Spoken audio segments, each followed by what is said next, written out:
देवियों और सज्जनों, आज हम बात करेंगे एक ऐसे मुल्क की जिसने दुनिया का नक्शा बदल दिया है, चीन। एक वॉकीटी था जब चीन को पिछड़ा हुआ माना जाता था, लेकिन आज 2025 में यह दुनिया की सबसे बड़ी ताकतों में शामिल है। इसकी तरक्की की कहानी किसी फिल्मी कहानी से कम नहीं। फौज, मालियात और टेक्नोलॉजी, तीन स्तंभ जिन्होंने चीन को सुपर पावर बनाया। आज हम देखेंगे कैसे चीन ने अपनी फौज को मॉडर्न बनाया, इकोनॉमी को ग्लोबल पावर हाउस बनाया और टेक्नोलॉजी में अमेरिका को टक्कर दी। चीन की तरक्की का असर हर जगह है, हमारे फोन्स, घर के सामान और दुनिया की सियासत तक। बेल्ट एंड रोड इनिशिएटिव जैसे प्रोजेक्ट्स ने चीन को ग्लोबल लीडर बना दिया है। इसलिए चीन की कहानी समझना जरूरी है ताकि हम आने वाले कल के लिए तैयार हो सके। चलिए शुरू करते हैं चीन की ताकत के पहले स्तंभ से, उसकी फौजी ताकत। चीन की फौज, पीपल्स लिबरेशन आर्मी, आज दुनिया की सबसे बड़ी और मॉडर्न सेना है। सिर्फ संख्या नहीं, क्वालिटी में भी पीएलए ने जबरदस्त सुधार किया है। स्टेल्थ जेट्स, एडवांस्ड मिसाइल्स और साइबर वॉरफेयर में भी आगे। चीन की नेवी अब सबसे बड़ी है, 3 एयरक्राफ्ट कैरियर्स और साउथ चाइना सी में आर्टिफिशियल आइलैंड्स के साथ। डोंगफेंग मिसाइल्स, जिन्हें एयरक्राफ्ट कैरियर किलर्स कहा जाता है, चीन को ग्लोबल मिलिट्री पावर बनाते हैं।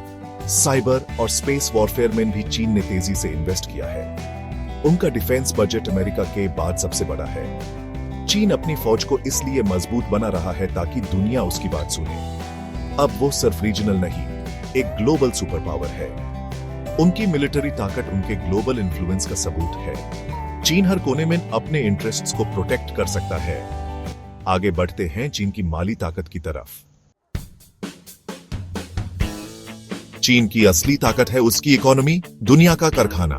1978 की रिफॉर्म्स के बाद चीन ने सस्ती मजदूरी और मेहनतकश लोगों की वजह से ग्लोबल मैन्युफैक्चरिंग हब बन गया। एप्पल, नाइकी जैसे ब्रांड्स अपना सामान चीन में बनवाते हैं, जिससे चीन की जीडीपी आज $18 ट्रिलियन से ज्यादा है। चीन दुनिया का सबसे बड़ा एक्सपोर्टर है और उसके पास विदेशी मुद्रा का भंडार है। Infrastructure projects, high speed rail, airports, highways ने चीन को और मजबूत बनाया। बेल्ट एंड रोड इनिशिएटिव के जरिए चीन एशिया, यूरोप, अफ्रीका में अपना असर बढ़ा रहा है। IMF और वर्ल्ड बैंक में भी चीन की आवाज अब मजबूत है। लेकिन दुनिया की इकोनॉमी अब चीन पर निर्भर है।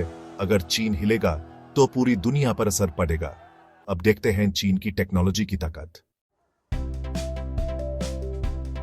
पहले चीन को टेक्नोलॉजी कॉपीकैट माना जाता था, लेकिन अब वो इनोवेटर है। आर्टिफिशियल इंटेलिजेंस, 5G और रिन्यूएबल एनर्जी में चीन सबसे आगे है। हुआवे ने 5G नेटवर्क को ग्लोबल बना दिया और चीन डिजिटल पेमेंट्स में भी लीडर है। वीचैट पे, अलीपे हर जगह है। ई कॉमर्स जायंट्स जैसे अलीबाबा और JD.com अमेज़न को टक्कर दे रहे हैं। चीन ने अपना स्पेस स्टेशन तियांगोंग बनाया और चांद, मार्स पर भी मिशन भेजे।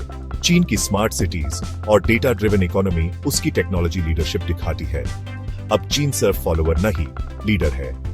टेक्नोलॉजी में आगे बढ़ने से चीन को माली और स्ट्रेटेजिक दोनों फायदे मिल रहे हैं। मुस्तकबिल की टेक्नोलॉजी पर चीन का कंट्रोल उसकी ग्लोबल ताकत को और मजबूत करेगा। आखिरी सीन में चीन के उदय का नतीजा देखते हैं। चीन की फौज, इकोनॉमी और टेक्नोलॉजी ने मिलकर US21वीं सदी की सुपर पावर बना दिया है। अब चीन की जगह फैक्ट्रीज से ग्लोबल डिसीजन मेकिंग टेबल्स तक है। उसकी मिलिट्री और माली ताकत उसके ग्लोबल एम्बिशंस को पूरा कर रही है। टेक्नोलॉजी में चीन इनोवेटर बन चुका है। AI, 5G, स्पेस, सब में आगे। दुनिया का पावर बैलेंस बदल चुका है। अब अमेरिका अकेला सुपर पावर नहीं, चीन एक नए शक्ति केंद्र के रूप में उभरा है, जिसका असर हर जगह है। आने वाले मुस्तकबिल का फैसला अब बीजिंग में भी होगा। इसी के साथ चीन की कहानी यहीं समाप्त होती है। शुक्रिया दोस्तों, अगर आपको ये वीडियो पसंद आई हो तो सब्सक्राइब करें, लाइक करें और शेयर करना ना भूलें। शुक्रिया।